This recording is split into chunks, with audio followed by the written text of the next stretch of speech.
सरसों के भाव में अचानक तेज उछाल आ गया है और इसके पीछे सबसे बड़ी वजह बन रही है सप्लाई की कमी। चीन में क्रशिंग प्लांट्स को सरसों की पर्याप्त सप्लाई नहीं मिल पा रही। कच्चे माल की उपलब्धता कमजोर होने का अब सीधा असर तेल की कीमतों पर दिखाई देने लगा है। 18 अगस्त को चीन के सबसे ज्यादा कारोबार वाले सरसों ऑयल फ्यूचर कॉन्ट्रैक्ट में करीब 3% से ज्यादा की तेजी आ गई और भाव बढ़कर 10,510 युआन प्रति टन पहुंच गए। लेकिन तेजी की कहानी सिर्फ घरेलू सप्लाई तक सीमित नहीं रही। अंतर्राष्ट्रीय बाजार में आईसीई कनोला फ्यूचर्स की मजबूती भी चीन के बाजार को सपोर्ट देती दिखाई दी। कनोला की कीमतें बढ़ने से चीन के लिए इंपोर्टेड कच्चे माल की कॉस्ट भी बढ़ रही है। यानी चीन के क्रशर्स के सामने अब दोहरी चुनौती है। एक तरफ कच्चा माल आसानी से मिल ही नहीं रहा और दूसरी तरफ विदेश से अगर सरसों लाना भी पड़े तो वो भी महंगा है। इसी वजह से चीन में सरसों ऑयल की फिजिकल सप्लाई फिलहाल काफी टाइट हो चुकी है।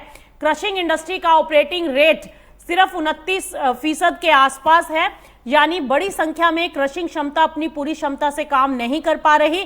जो मिलें चल रही हैं उनमें से भी ज्यादातर पहले से किए गए कॉन्ट्रैक्ट पूरे करने पर फोकस कर रही हैं और इसका असर स्पॉट मार्केट पर भी दिखाई देने लगा है, जहां सरसों ऑयल की उपलब्धता सीमित बनी हुई है।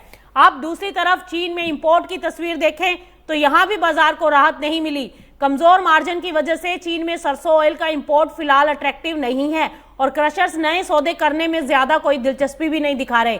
यानी नई सप्लाई आने की रफ्तार भी बेहद कमजोर है, जबकि घरेलू उपलब्धता पहले से ही सीमित है। और इसी वजह से बाजार में ये सवाल उठ रहा है कि क्या सरसों ऑयल की तेजी आगे भी जारी रहेगी।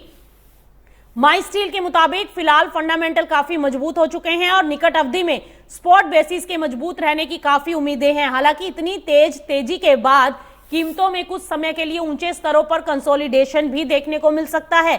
यानी बाजार में फिलहाल तस्वीर साफ है कि सप्लाई टाइट हो चुकी है, क्रशिंग काफी कमजोर है, इंपोर्ट महंगा पड़ रहा है और नई खरीदारी में भी कोई ज्यादा उत्साह नहीं। इन सभी फैक्टर्स ने फिलहाल चीन के सरसों ऑयल मार्केट को मजबूती दे दी और अगर कच्चे माल की सप्लाई में जल्द सुधार नहीं आया तो ऊंची कीमतों का ये दौर कुछ समय और बना रहेगा। यानी चीन का सरसों ऑयल मार्केट इस वक्त डिमांड से ज्यादा सप्लाई की कहानी बन चुका है और यही कहानी आगे आने वाले दिनों में कीमतों की दिशा तय करेगी।